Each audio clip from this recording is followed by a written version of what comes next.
자, 할렐루야, 주님의 이름으로 환영합니다. 우리 한번 옆에 분들하고 인사하겠습니다. 참 잘 들어오셨습니다. 참 잘 들어오셨습니다. 참 잘 들어오셨습니다. 참 잘 들어오셨습니다.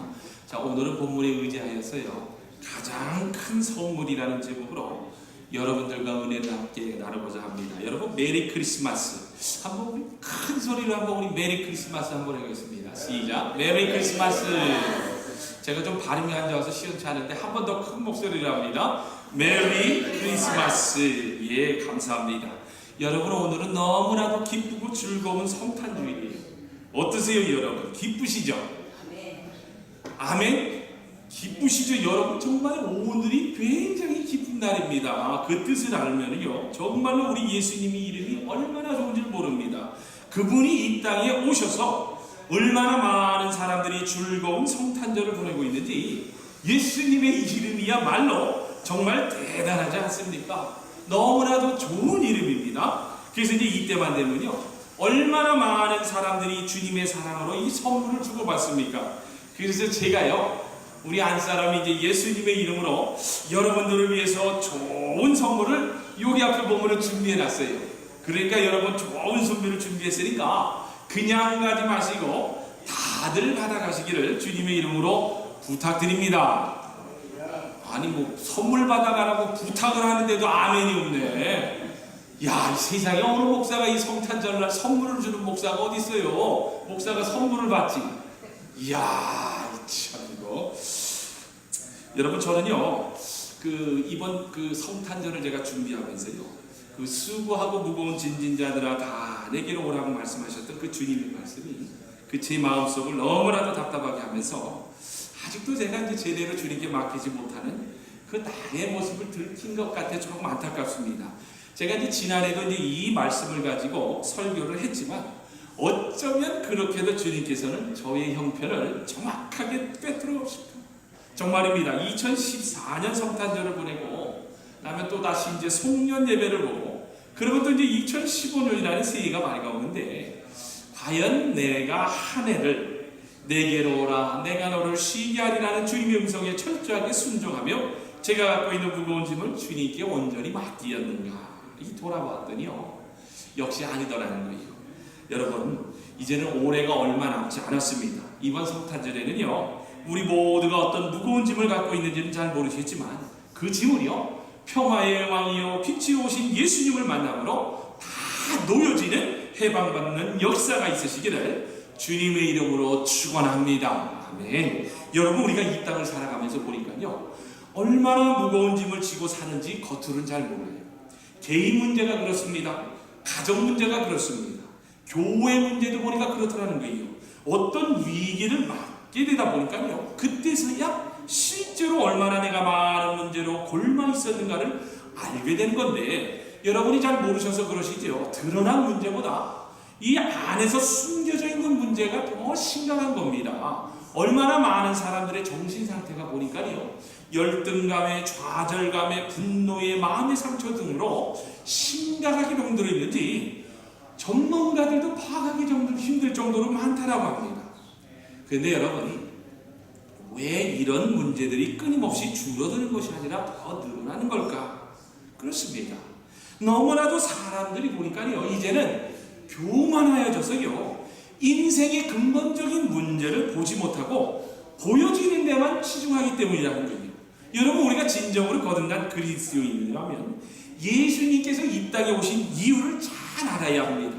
여러분, 예수님께서는 그냥 오신 게 아니에요. 예수님께서는 언제나 보여지는 큰 것이 아니라 보이지 않는 작은 것에 관심을 두신 분이었다는 겁니다. 그래서 작은 자에게 한 것이 곧 나에게 한 것이라며, 내가 이웃과 나누지 못한 것이 오히려 불행이라고 합니다. 그래서 예수님은 내가 함께 더불어 살아가는 것이 참 크리스찬의 삶이라고 직접 행동으로 다 보여주셨다는 겁니다. 여러분, 이제 마태복음 20장 28절을 보면요, 예수님께서 이 땅에 오신 이유를 너무나도 잘 설명해 주고 있습니다. 제가 읽어드립니다. 인자가 온 것은 섬김을 받으려 함이 아니라 도리어 섬기려 하고 자기 목숨을 많은 사람들의 대속물로 주려 함이니라. 여러분 보세요. 인자가 온 것은 섬김을 받으려고? 아닙니다.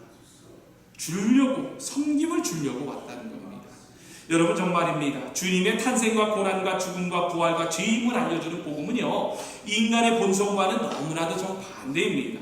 본성은 미움으로 또 시기로 죽음으로 달려가지만 복음은 주님의 십자가의 사랑으로 또 용서로 자신을 쳐서 복종시키면서 자신의 본성을 더 철저히 더 죽이는 곳으로 달려가게 합니다. 그래서 여러분 진정 예수님을 믿는다는 것은요, 우리가 스스로를 생명이 다할 때까지 더 죽이는 작업이라는 거예요. 여러분 높아지기를 원하는 마음, 남에게 칭찬받고 인정받고 싶은 마음, 그것을 어떻게 보면요, 인간의 본성에서 나타나는 자연스러운 현상입니다만 복음은요, 그 마음 속에 깊이 심겨진, 복음이 마음속에 깊이 심겨진 사람은요, 그 본성을 거스를 수밖에 없음을 잘 알아요. 왜냐? 본성을 따르는 것은요, 멸망으로 가기 때문입니다. 여러분 요한복음 12장 24절을 보면요, 이런 말씀이 나와요. 내가 진실로 진실로 너희에게 이르노니 한 알의 밀알이 땅에 떨어져 죽지 않으면 한 알 그대로 있고 죽으면 많은 열매를 맺느니라. 여러분 보세요. 예수님께서 온 인류를 구원하시기 위해서 대속물로 죽으시고자 한 알의 밀알로 썩기 위해서 이 땅에 오셨다라고 합니다. 그런데 그 한 알의 죽음으로 얼마나 많은 열매를 맺었다라고 합니까? 온 인류를 구원을 했다라는 거예요. 그래서 저는요, 제가 목회를 하면서도 이 말씀을 더욱더 붙잡으려고 발버둥 치는 목사입니다. 왜냐? 여러분 영적 지도자가 먼저 죽어야 좋은 열매를 맺는다고 하는데, 여러분 여기서 말씀을 전하는 목사가 어찌 제가 죽지 않고서 하나님께서 원하시는 건강한 교회를 만들어 갈 수 있겠습니까? 여러분 마찬가지입니다. 예수님께서 이 땅에 오신 이유가 바로 죽기 위해서라고 하는데, 아직도 내가 공동체 안에서, 가정 안에서, 아니면 직장과 사업체 안에서 죽지 못하고 살아있다면 과연 그게 하나님께서 원하는 삶을 살고 있는 성도라 여러분 할 수 있겠습니까? 여러분 하나님의 뜻은요, 주님께서 이 땅에 오셔서 십자가에서 죽으신 것처럼 우리의 육신이 주님의 십자가로 죽어지길 바라고, 주님의 부활하신 살리는 영으로 다시 살기를 원하신다는 것을 여러분 놓쳐서는 안 됩니다. 여러분 그래서 작은 것으로 오신 예수님이 이 성탄주일의 주인공인 겁니다. 여러분 오늘날의 크리스천들과 불신자들을 보면요, 정말입니다, 쉽게 만족할 줄 모르는 것 같습니다. 그래서 늘 목이 마르고 불안과 초조로 가득 차 있습니다. 여러분 겉으로는 번쩍거리고 호화스럽게 잘 사는 것 같아 보여도요, 정신적으로 늘 초라하고 궁핍합니다. 여러분 정말입니다. 작은 것과요, 적은 곳에서 오는 아름다움도 참 많이 있다는 것을 이 성도요 제자는 삶 가운데서 볼 줄 알아야 합니다. 여러분 예수님처럼 작은 것을 소중히 볼 줄 아는 마음, 그런 마음이 보니까요 현대인들에게는 없어요. 여러분 얼마나 많이 가지려고 하는 줄 모릅니다. 여러분 현대사회의 가장 큰 문제가 뭔 줄 아냐고 심리학자가 이야기를 했는데, 야 너무나도 그 표현을 잘 해놨어요. 잘 들어보세요. 오늘날의 사람들의 가장 큰 문제는 속이 체할 정도로 더 많이 가지려고 하는데 있다라고 합니다. 속이 체할 정도로 그렇게 잘 먹고 잘 살고 편안하게 살고 있는데도 내 욕심 때문에 속이 체할 정도로 절제하지 못하고 더 먹는다는 거예요. 그래서 누가 더 많이 갖느냐는 것이 삶의 목표입니다. 그러나 여러분 어쩌면 좋습니까? 예수님의 가르침의 핵심은요, 작은 것을 소중히 보는 마음에서부터 출발합니다. 그런데 오늘날의 미국 교회도 그렇고요, 제가 이렇게 보니까 한국 교회도 그걸 보지 못하는 것 같아요. 그래서 교회가 얼마나 앞장서서요 많이 가지려고 하는지 아세요? 교회가 나눔과 섬김에는 인색하고 마치 고리대금업자처럼 부를 축적하려고만 합니다. 여러분 최근에 한국의 어느 교회에서 이슈가 되는 일이 있어서 교회가요 법적 소송까지 가는 어처구니없는 일이 벌어졌는데, 여러분 그 이유가 뭔 줄 아세요? 잘 보세요. 멀쩡한 이제 예배당을 부수고 더 크게 짓다 보니까 어떻게 되겠어요? 이제 차를 세울 주차장이 없어졌다고 합니다. 그래서 이제 인근의 땅을 주차장으로 사들여 가지고는 평일에는 아무도 이용하지 못하게 교회 문을 꽁꽁 잠가 놓고 있으니까 이제 이 동네 주민들이, 믿지 않는 동네 주민들이, 아니 저 교회가 알박기를 하여서 땅값을 올려받으려고 부동산업자를 끼고 온갖 수단과 방법을 동원해서 그 용도 변경을 하여 지역사회를 흔들어 놓고 있다라며 소송에 걸렸다라는 이야기입니다. 여러분 정말 부끄럽지 않아요? 굳이 이렇게 해서 교회를 다시 짓고 싶을까요? 저는요, 이러려면 교회가 차라리 없는 게 나아요. 그냥 가정에서 예배를 드리는 게 낫다고 저는 보는 사람이에요. 그런데 오늘날 교회들이 보니까요, 이런 일을 아무렇지 않게 오히려 자랑스럽게 하고 있다는 현실이 과연 예수님의 가르침에 제대로 반응하며 사는 교회일까? 여러분, 저는요, 골방에 들어가면서 기도하면서 성령의 음성을 듣는 것이 하나 있습니다. 진영아, 더 작아지라는 겁니다. 여러분, 제가 등치가 이렇게 크잖아요. 여러분, 제가 못난 게 어디 있겠어요? 이렇게 잘났다고 생각을 했는데, 골방에 들어가서 이렇게 기도를 하면 성령님이요, 진영아, 네가 키가 그렇게 컸으면 더 낮아져라. 진영아, 네가 잘난 게 있다고 하면 다 버려버려라. 이상하죠? 예수님은 또 가지라고 하지 않더라고요. 더 버려라, 더 나눠줘라, 더 섬기라고 합니다. 예수님께서는 낮고 초라한 이 땅에 오셨듯이 너도 더 나아지라는 음성입니다. 여러분, 교회나 성도가 작아지려고 하지 않으면요, 여러분 그 교회는요 언젠가는 반드시 문제가 발생합니다. 예수님께서 이 땅에 오신 이유가 결국 죽기 위해서, 섬기기 위해서 오셨다는 것을 모르는 사람들은 겸손의 영성에 대해 관심을 갖지 않아요. 여러분, 교회의 지붕이 점점 높아져가면 갈수록 주님과는 관계없는 내가 복음이 선포될 뿐만 아니라 주님의 교회가 이 사회와는 점점 더 멀어져 간다는 것을 우리가 깨달아야 합니다. 여러분, 성탄절은요 정말 참으로 즐겁고 기쁜 날입니다. 여러분, 누가복음에 보면 천사들이 한밤중에 양떼들을 지키던 목자들에게 나타나서 예수님의 탄생의 소식을 전하면서 온 백성에게 미칠 큰 기쁨의 좋은 소식을 너희에게 전하노라며, 예수 그리스도의 탄생은요 모든 백성이나 국적이나 남녀의 차별이 없이 지위보화를 막론하고 문화와 역사를 초월하여 모든 시대 모든 사람들에게 큰 기쁨의 소식이라고 합니다. 근데 여러분, 왜 예수님의 탄생이 이렇게 기쁜 소식일까? 근데 여러분, 그 답을 우리가 분명하게 아셔야 됩니다. 여러분, 세상 사람들은요 예수님이 탄생한 날에 자기들끼리 좋아 죽으려고 하지 않습니까? 그런데 여러분, 그 답을 우리가 분명하게 알고, 우리는 예수님이 탄생한 날은 이것 때문에 우리가 기쁜 소식이라는 것을 깨달아야 합니다. 여러분, 본문 21절에 잘 기록이 되어 있는데 제가 읽어드립니다. 아들을 낳으리니 이름을 예수라 하라. 이는 그가 자기 백성을 저주의 죄에서 구원할 자이시라 하니라. 여러분, 뭐라고 합니까? 예수님의 탄생이 그렇게 기쁘고 감사한 것이 바로요, 온 인류를 죄에서 구원하시려고 하나님이 친히 인간이 되어 이 땅에 오신 역사적인 사건이라는 겁니다. 여러분, 이 얼마나 놀라운 소식입니까? 근데 여러분, 얼마나 안타깝습니까? 이런 기쁘고 감사한 성탄절이 보니까요 모든 사람에게 다 기쁜 것은 아니더라는 거예요. 여러분, 예수님께서 탄생하신 것에 대해요 이상하게 화를 내는 사람도 있더라고요. 여러분, 또 예수님께서 태어나실 때부터 아주 예수님을 미워하는 사람이 있었습니다. 그래서 그때 당시 유대왕이었던 헤롯은요 막 예수님을 죽이려고 정말 눈이 그냥 살벌하게 해가지고 정말 죽이려고 찾아다녔다고 합니다. 지금도 예수님의 이름 때문에요 전 세계에서요 15분마다 한 사람이, 그리스도인이 순교를 당하고 있다고 합니다. 여러분, 주님께서는 인간의 몸으로 이 땅에 오신 것을 싫어하는 사람들이 있습니다. 대부분의 사람들은 점점 더 무감각해지면서요 즉 성탄이라는 문구를 보고도 이제는 침묵을 합니다. 오히려 보니까요 크리스마스를 해피 할리데이라며 그저 즐기는 날인 줄만 압니다. 여러분, 최근에 이런 충격적인 사건이 하나 벌어졌는데 잘 들어보세요. 산타 할아버지, 이번 크리스마스엔 교회에 가지 않게 해주세요. 나는 이제 이런 동화와 같은 이야기들, 성경 말씀들을 믿기에는 너무나 너무나 커버렸어요 라는 내용은 대형 광고판이 미국의 그 남부 지역, 그 성경, 바이블 벨트라는 지역에 설치되었다라고 합니다.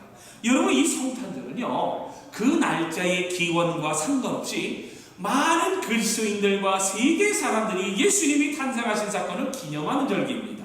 그런데 이런 무신론 단체가 이제는요, 하나님의 말씀과 예수님의 동정녀 탄생을 조롱하는 광고판을 바이블 벨트 도시 곳곳에 세우면서 점점 더 이제 이 미국 안에서요, 반기독교적 세력이 커가면서 이제는 무신론 단체들까지 나서서 이제는 목소리를 높이고 있다고 합니다. 여러분, 얼마나 안타깝습니까? 우리 좋으신 예수님께서는 오늘 본문의 말씀대로 온 인류를 구원하시려고 평화의 왕으로 오셨다고 하는데도 이런 무신론자들은 철저하게 성탄절의 주인이신 예수님을 너무나도 싫어합니다. 그런데 여러분, 너무나 잘 알아야 할 것이 사람들이 예수님께서 이 땅에 오셨다는 것을 싫어하는 이유를 알게 되면 너무나도 쉽게 이 문제가 해결이 되는데, 그 답이 바로 사람들이 성탄의 소식을 믿지도 않고 기뻐하지 않는 것은 그 마음에 하나님을 거부하기 때문이라고 합니다. 그런데 여러분, 놀랍죠? 이 말씀이 성경 말씀에 있더라는 겁니다. 로마서 1장 28절을 보면 이런 말씀이 나옵니다. 또한 그들이 마음에 하나님을 두기를 싫어하며 하나님께서 그들을 상실한 마음대로 내버려 두사 합당하지 못한 일을 하게 하셨으니. 여러분, 사도 바울이 왜 사람들이 이 땅에 오신 예수님을 믿기를 싫어한다고 합니까? 그런데 보니까요, 인간이 교만해서 내 마음대로 살고 싶고 내 욕심대로 살고 싶고 내 욕심의 정욕대로 살고 싶은 마음 때문에 하나님을 거부한다는 거예요. 근데 여러분, 그 결과가 어떻다라고 합니까? 그런 인간들은 저주 안에서 고통 가운데 두려움과 염려 속에 살다가 결국은 지옥을 떨어진다는 거예요. 여러분, 성탄절 하면 여러분 무엇이 제일 먼저 생각이 나세요? 성탄절 하면 뭐 크리스마스 트리, 뭐 여러 가지가 있지 않겠어요? 그런데 저는 성탄절 하면 제일 먼저 생각이 나는 게 선물입니다. 선물. 여러분, 많은 사람들이 보면요, 이 크리스마스 절기에, 성탄절에 이상하다 싶을 정도로 선물 구매를 하고 아이들에게 선물을 사줍니다. 그래서 보니까요, 이 미국 경제가 추수감사절을 기점으로 해서 성탄절 절기의 선물로 인하여 나라의 경제의 효과가 엄청날 정도라고 합니다. 그러나 많은 사람들이 보면 왜 성탄절에 이렇게 선물을 주고받는지를 잘 모르고 주시는 분들이 꽤 많으시는데, 여러분 보세요. 석가의 생일에 어느 누가 선물을 주고받습니까? 없죠. 여러분도 보세요. 공자의 생일에 누가 선물을 주고받을까요? 여러분, 아니면 알라의 생일에 어떤 사람들이 선물을 주고받습니까? 없습니다. 그런데 여러분, 놀랍지 않습니까? 이 땅에 구원자로 오신 예수님의 생일에는요, 그렇게 많은 사람들이 선물을 주고받는다는 겁니다. 그래서 예수님의 이름이 기묘한 겁니다. 이렇게 선물을 주고받는 성탄절의 주인공은요, 오직 예수님 온 인류를 구원해 주신 예수님의 이름밖에 없다라는 거예요. 그래서 성탄절은 그 자체가 하나님께서 인류에게 주신 최고의 선물이라는 거예요. 여러분 보세요. 저와 여러분, 그리고 온 인류를 죄와 저주와 어둠의 그늘에서 구원해 주시기 위해서 하나님께서 친히 사람을 몸으로 오셨다라고 합니다. 여러분, 이보다 더 큰 선물이 어디 있겠습니까? 그런데 여러분, 얼마나 감사합니까? 그러나 하나님께서 이런 구원을 주신 것뿐만 아니라 우리와 항상 함께 해주신다면 놀라운 임마누엘의 선물로 주셨다라는 겁니다. 여러분, 예수님의 이름의 의미는 임마누엘이라고 합니다. 하나님께서 우리와 함께 하신다라는 뜻입니다. 여러분 어떠세요? 그런데 여러분의 삶 가운데서 예수님께서 나와 함께 하신다라는 그 사실이 믿어지시죠? 아멘. 감사합니다. 여러분, 이 말은요, 2000년 전에 하나님께서 정말 사람이 되셔서 이 땅에서 33년간 사셨다는 사실을 말해주는 것뿐만이 아니라 여러분, 더 놀라운 의미가 있는데, 그게 바로 예수님을 믿는 모든 사람들의 마음에 와 주셨다라는 사실입니다. 여러분, 정말입니다. 참성도요 제자라면요, 예수님을 2000년 전에 아기 예수로만 생각해서는 안 돼요. 지금 우리 마음에 오신 예수님을 믿어야 한다는 겁니다. 이게 바로 성탄절의 가장 큰 여러분 선물이라는 거예요.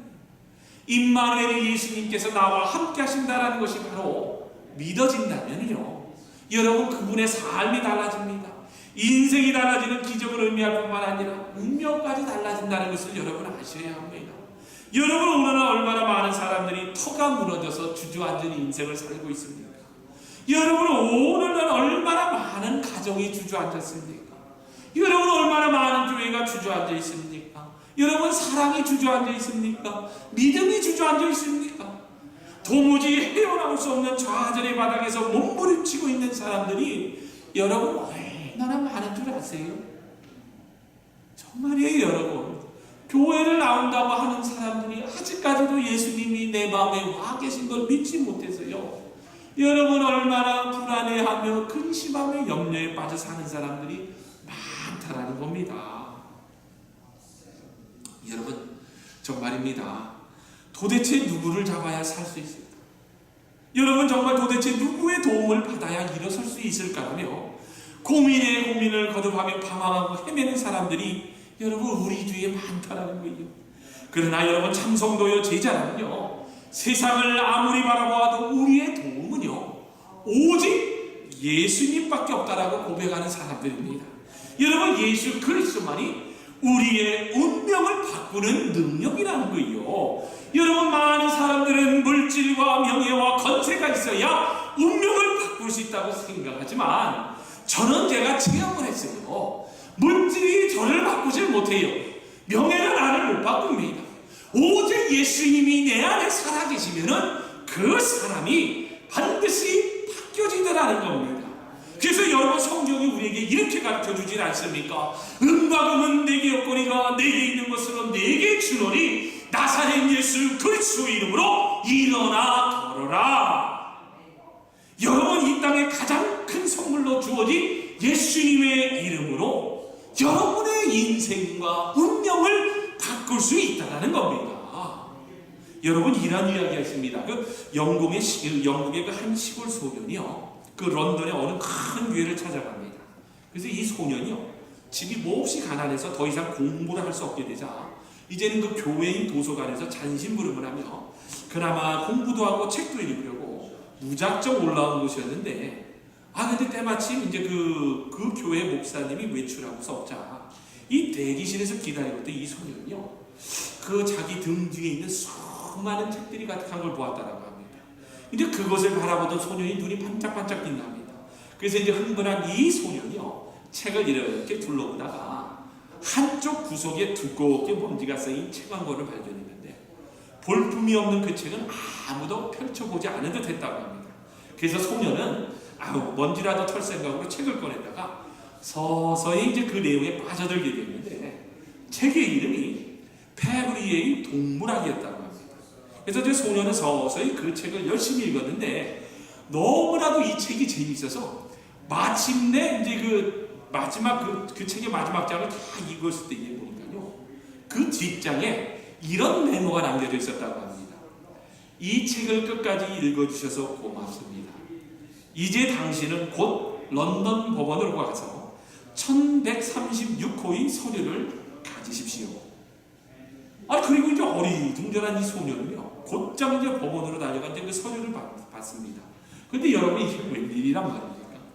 놀랍게도요, 그 소년은 이 책을 소유한 사람에게 400만 달러의 유산을 상속한다는 내용이 적혀 있었습니다. 소년은 이제 눈을 비비면서 다시금 꼼꼼히 서류를 읽어봅니다. 근데 이제 그 내용이 이렇습니다. 이것은 나의 유언장입니다. 당신은 나의 저서를 처음으로 읽어주신 분입니다. 나는 평생을 바쳐 동물학을 연구하고 책을 썼지만 아무도 관심을 가져주지 않았습니다. 그래서 한 권의 책만 런던에서 가장 오래된 교회 도서관에 기증하고 나머지 책은 모두 불살랐습니다. 당신이 그 교회의 내 유일한 저서를 읽어주셨으니 내 전 재산을 드리겠습니다. F.E. 페브리에 드림.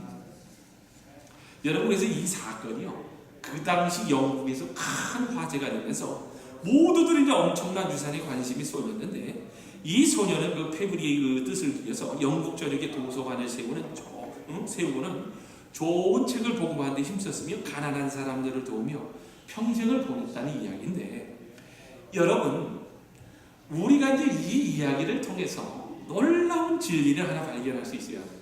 여러분, 이 책 한 권이 이 소년에게 놀라운 행운과 변화를 가져왔듯이, 여러분, 온 인류의 구원과 종말의 소망 또한 우리와 함께 하시는 임마누엘의 예수 그리스도의 이름과 함께 있다라는 겁니다.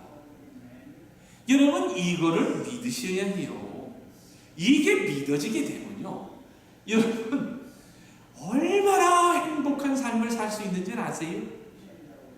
여러분, 이게 믿어지면요, 여러분의 운명이 바뀌어진다는 것을 여러분 믿으셔야 합니다.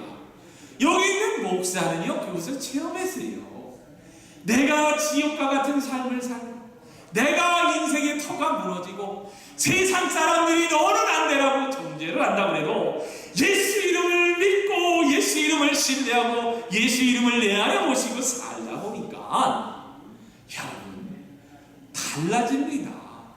여러분이 지금 임마누엘 예수님께서 내 안에 와셨다는 것을 믿지 못하기 때문에 그러는 거지, 그걸 믿고 살게 되면요, 이 소년과 똑같이 놀라운 하나님을 만날 수 있다는 거예요. 어떠세요, 여러분?